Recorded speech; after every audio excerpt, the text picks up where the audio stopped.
kasi from Manila pa po ako. Kaya nga po inilalaban ni Busita na single ticketing tayo pero pwede magbayad sa Manila. Wala po kami ganun.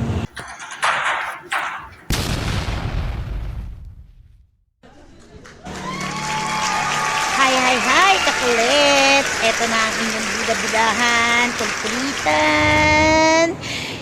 Pupunta tayo ng Batangas at ang layo ng ating pupuntahan. Ayan, 137 kilometer ang layo at ang tatakbukuhin ko supposed to be 4 hours and 13 minutes. Okay, yan. Ito na nga, tabiyahin na.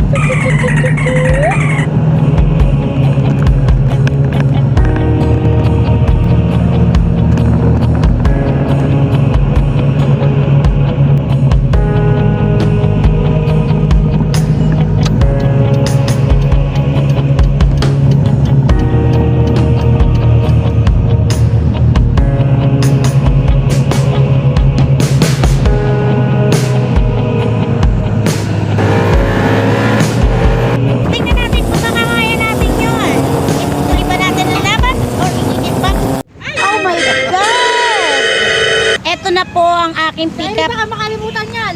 Ito na po ang aking pickup papuntang Batangas. Sila po si Len at Alvin, ang aking mga kaibigan. Alright, ito na. Lalarga na ako sa aking destination. Batangas. Dumidikit ang aking hairtail. So I need to remove my hairtail.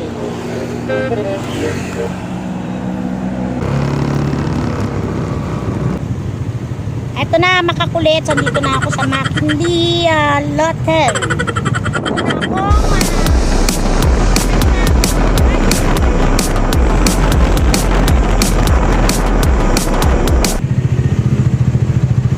Taornera Chinoroses Lotten.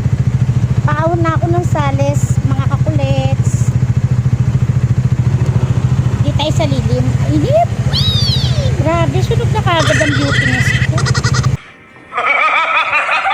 Eto, parang gusto ko nang bumalik. Ang hirap paghanap buhay.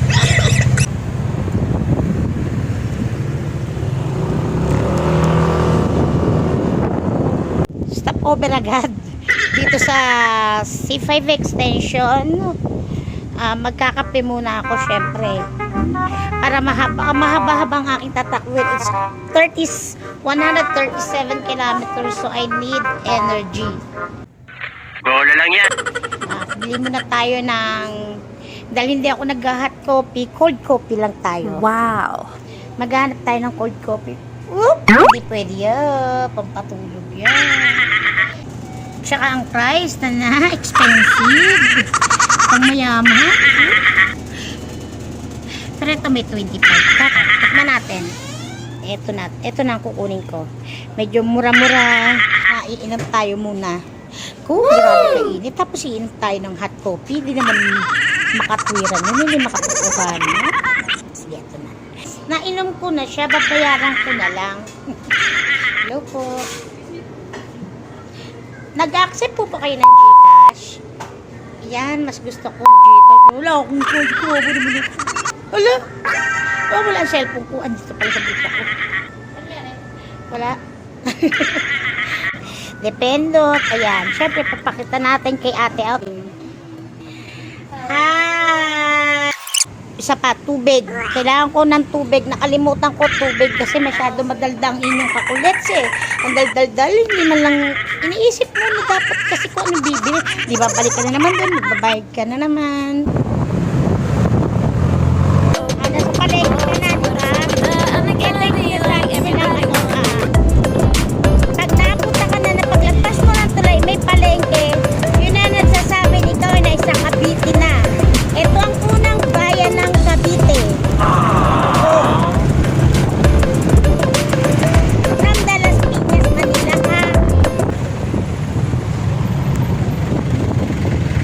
Yan, pag nandito ka nga pala sa Bacoor, Cavite, may pakanan dito na wag mo nga harangan yon, automatic titikitan ka ng enforcer.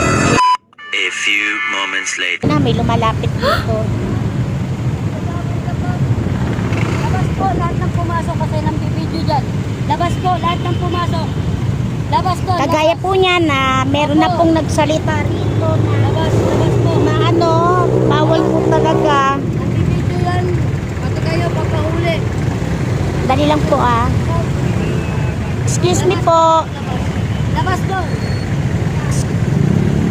Ate, excuse mo, pumorward ka na lang. Doon, labas po. Labas po, doon. Hop, hop, hop. Kaya di tatakyan. Okay, kagaya po ng sinabi ko, wag po kayo papasok sa bandang kanan na medyo pinagbabawal po sa bandang kanan.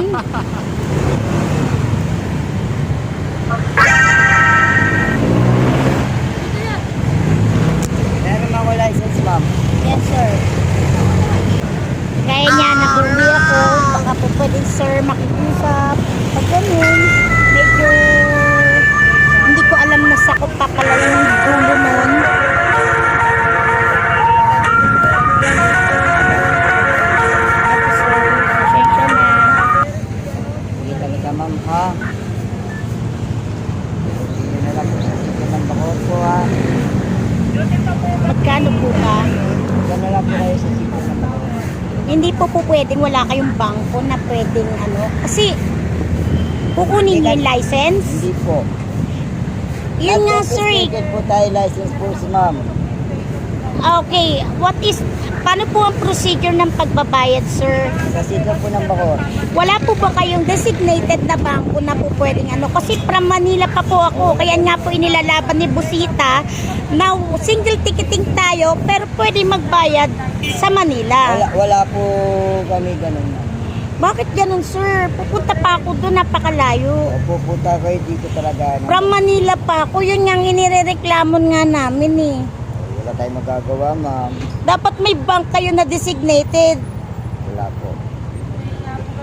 Ayun na nga, parang wala rin kwenta yung single ticketing dahil nga inilalaban nga natin, what if kung taga Manila tayo at nahuli tayo sa isang lugar na province, dapat may pwede tayo magbayad even sa LTO ng Manila or either designated bank na pwedeng magbayad, diba? Wala ba talaga, sir? Eh di pa paano yan? Ilang araw po yan? 3 days po siya, sir. 3 days lang?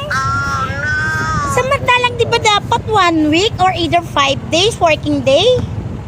Magkano po yun? Punta na lang kayo sa sito. Magkano, ng bakot. sir? Supposed to be. Siyempre kayo magbibigay ng ano. Sa sito po talaga. Oh my God, walang info. Magulo. Tama kayo. Ako naman eh. Dapat may info po kayo. So, ano pong violations ko nakalagay dyan? I don't know. Isa-search ko na lang sa Google.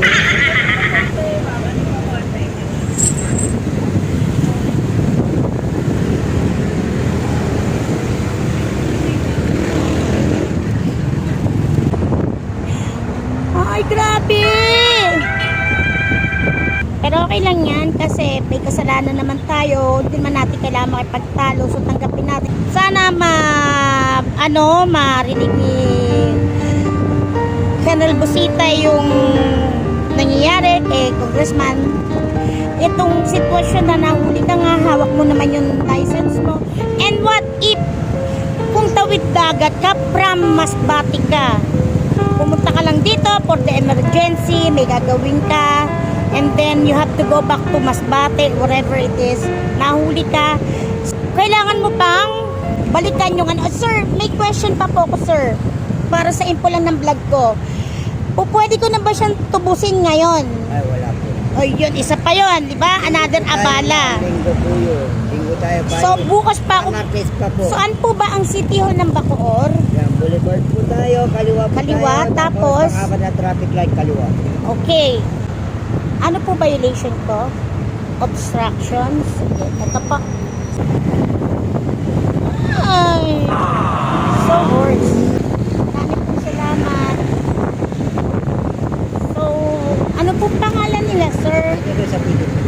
Nasa Request, okay. Kaya kung mag-out of town kayo, make sure na hindi kayo mahuhuli. Alam mo yung point na bibigyan mo pa siya ng oras bumalik dito sa Cavite para lang mabayaran mo yung ticket. Yun. Dito na ako sa Tansa. Siyempre, inom muna ako tubig. Nawawak ko na. Init kasi.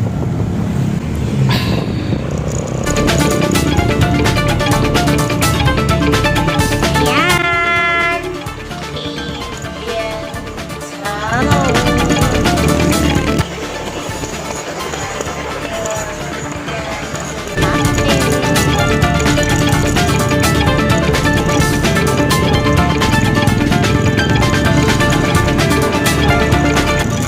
Kain buko. Sarap. Buko.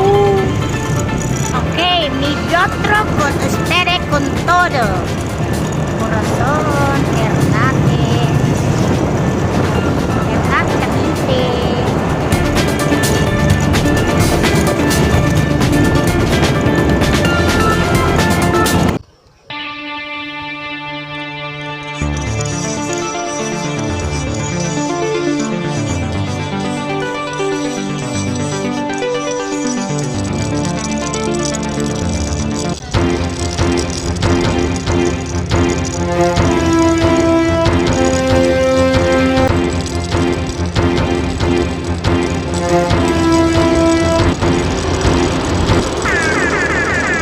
Si Kuya, mas mabilis tumakbo sa akin, ha? Op! Madulas dito sa daan na to. May bukal na aagos sa kalsada. Malamang nyo, may lumot-lumot. Magdahan-dahan na lang po tayo. Yan na, marker.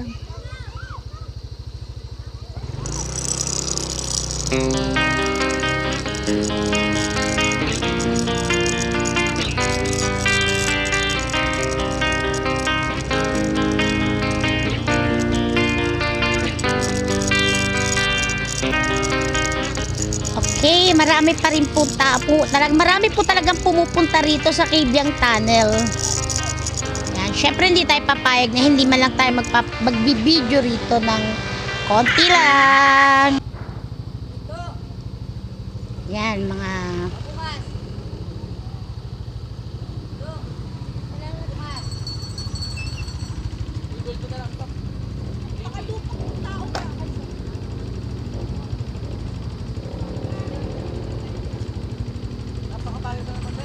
Kibyang Tunnel. At yan, papasukin na po natin ang Kibyang. Let's go, mga kakulets! Syempre, pag pumapasok dito sa Kibyang, ang marker ng mga nagmomotor dito is bumubusina.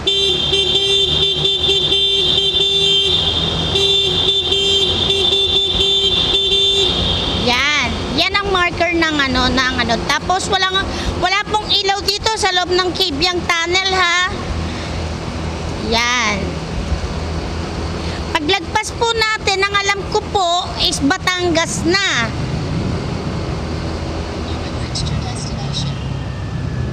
Yes. Yan. May mga big bike siguro sa likod. Dito siguro masarap manood ng sunset. Ito yung part na magandang tingnan yung sunset sa paglubog. Ayan, dito. Ayan. Kita nyo, ang ganda, di ba? Okay, let's go now. Natin yung nature. Tarara.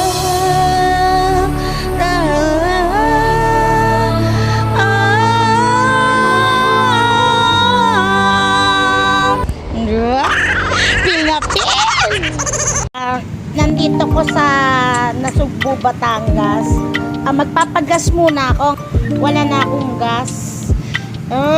Di pa ako nakakabalik. Medyo kasi dumaan ako ng Kibyang. Meron pa ako 78 kilometers.